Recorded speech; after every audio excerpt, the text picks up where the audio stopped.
റജബിനെ ബഹുമാനിച്ചുകൊണ്ട് ആദരിച്ചുകൊണ്ട് മുഴുവൻ തിന്മകളിൽ നിന്നും മാറി നിന്ന് വരാനിരിക്കുന്ന പരിശുദ്ധ റമദാനില്ലേ, ആ റമദാനിലേക്ക് ഒരുങ്ങാനുള്ള ഒരുക്കമാണ് നമ്മൾ നടത്തേണ്ടത്.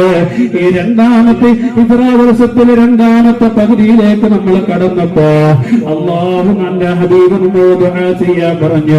അല്ലാഹുമ്മ ബാരിക് ലനാ ഫീ റജബിൻ വ ശഅബാൻ.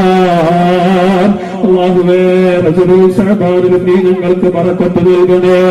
വബല്ലിഗ്നാ റമളാൻ വബല്ലിഗ്നാ റമളാൻ.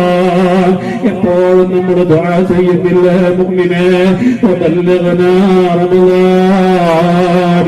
ഞങ്ങളെ റമളാനിലേക്ക് എത്തിക്കണേ അല്ലാഹ്, ഞങ്ങളെ റമളാനിലേക്ക് എത്തിക്കണേ അല്ലാഹ്. കഴിഞ്ഞ ദിവസങ്ങളിൽ നമ്മുടെ കൂടെ ഉണ്ടായിരുന്ന പലരും ഇന്ന് ഖബറിലല്ലേ മുഅ്മിനേ. ഈ റജബിലേക്ക് നമുക്ക് കിടക്കാൻ കഴിഞ്ഞെങ്കിൽ അല്ലാഹു നമ്മെ റമളാനിൽ എത്തിക്കട്ടെ. ഇന്ന് നമ്മുടെ കൂടെ ഉണ്ടായിരുന്ന ഞങ്ങളുടെ അമ്മാവൻ കൂടെയായ ഹംസ ഉസ്താദ് മരണപ്പെട്ടു പോയി. ഒരിക്കലും പ്രതീക്ഷിച്ചില്ലല്ലോ. ഈ റജബിലേക്ക് കടന്നപ്പോഴും ദുആ ചെയ്തവരല്ലേ. അല്ലാഹുമ്മ ബാരിക് ലനാ ഫീ റജബിൻ വ ശഅബാൻ വബല്ലിഗ്നാ റമളാൻ. അല്ലാഹുവേ പരിശുദ്ധ റജബ് എന്ന് പറയുന്നത് നീ ആദരിച്ച മാസമാ, വലിയ ആദരവ് നൽകിയ മാസമാണ്. അതുകൊണ്ട് തന്നെ എത്രയോ മഹാന്മാര് മരണപ്പെടണമെന്ന് ആഗ്രഹിച്ച മാസം.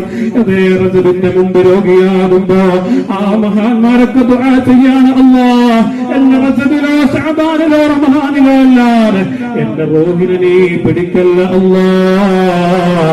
ആ നിനക്ക് വലിയ മഹത്വം അല്ലാഹ് നൽകിയ മാസമാണ്. ആ മാസത്തിൽ തന്നെ വിട പറയാൻ കഴിയുക എന്നത് വലിയ തൗഫീഖാണ്.